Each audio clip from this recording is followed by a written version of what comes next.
In just over a week, on Tuesday, May the 12th, the federal government hands down its 2026 budget. And based on what's been reported in the Australian Financial Review, the Australian, and a few other news sources over the last few days, this budget could include the most significant changes to property investment tax in over 25 years. Capital gains tax reverting to a pre-1999 model, negative gearing being curtailed, new rules on trust distributions, and a partial grandfathering system that affects every existing landlord in the country. Today, I'm walking you through exactly what's been proposed, what it means for different types of investors, and what's still up in the air.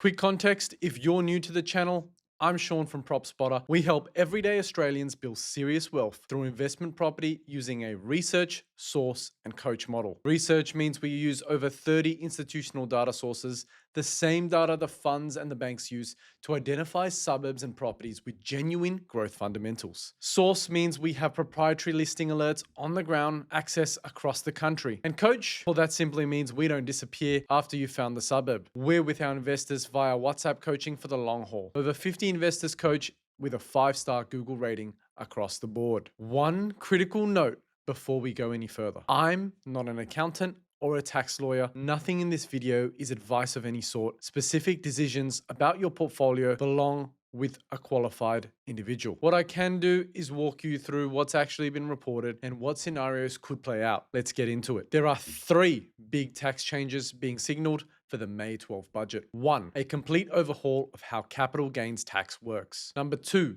changes to negative gearing on investment property. Number 3, a new minimum tax rate on trust distributions. These are based on 2 articles in the Australian Financial Review published over the last few days by John Kao and Philip Curry. They'll also be available in the description below. A few caveats before we go any further. These reports are based on Treasury proposals and unnamed sources familiar with cabinet deliberations. The final shape of the policies won't be confirmed until budget night. After that, they still need to pass Parliament. So everything I'm covering today is what's been proposed, not what's locked in. That said, the AFR's reporting has been consistent over multiple weeks, and the government has not pushed back on the core direction. Treasurer Jim Chalmers has confirmed there will be transitional arrangement. He said the government wants to, quote, recognize the decisions that people have taken in the past. So this is worth understanding now before budget night. Let's start with the biggest one, capital gains tax. Right now, if you sell an investment property you've held for more than 12 months, you get a 50% discount on the capital gain. So if your property went up by $600,000, you only pay tax on the $300,000 side of the gain. That's been the rule since 1999.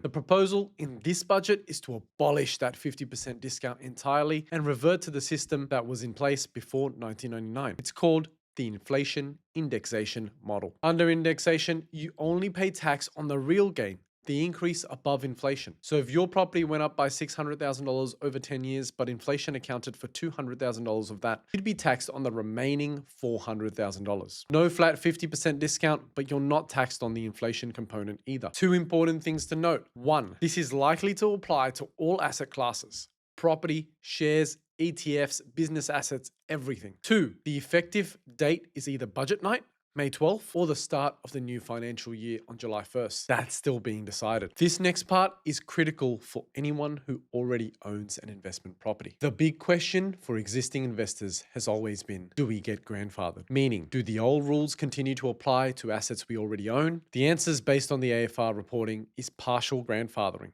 not full. Here's how it would work. It's called time-based apportionment. Take the example reported in the AFR link in the description. You've owned a property for 15 years total. 10 of those years are under the old 50% discount scheme. 5 of them are under the new indexation system. 2/3 of your gain, 10 out of 15 years, would be taxed under the old 50% discount rules. 1/3, 5 out of 15 years, would be taxed under the new indexation rules. That's the apportionment. What's important to understand is that this is based purely on time, not on what your property was actually worth at the changeover date. So if you had a strong growth period in the first 10 years and a flat the next 5, the apportionment doesn't reflect that. You get taxed proportionally, based on years held, not on actual market movement during each period. The AFR notes that this approach is simpler to administer than asking 2.2 million landlords to get formal valuations on day one. But it does mean some long-term holders may pay slightly more tax than they would under a revaluation model. The trade-off is administrative simplicity for everyone. Now, the second AFR article from May 4th adds a critical detail, and one we probably saw coming. According to the AFR, the government plans to carve out new homes from both the CGT changes and the negative gearing changes. If you buy a brand new property after the changes take effect, you may have a choice. The AFR specifically reports that, quote, investors in new builds could have the option to keep using the existing 50% CGT discount system or to opt into the new indexation model. Their choice. The same logic applies to negative gearings. New builds appear to remain fully negatively geared. Existing properties may face restrictions. What are those restrictions? That's still being worked out. One option the AFR reports the government has canvassed with the housing industry is phasing out negative gearing for multiple investors who own multiple properties. So your first investment property might still be negative geared, but properties 2, 3, 4 onwards may not be. We don't know the final mechanism yet. Could be a properties held limit, could be a dollar cap on losses, could be something else entirely.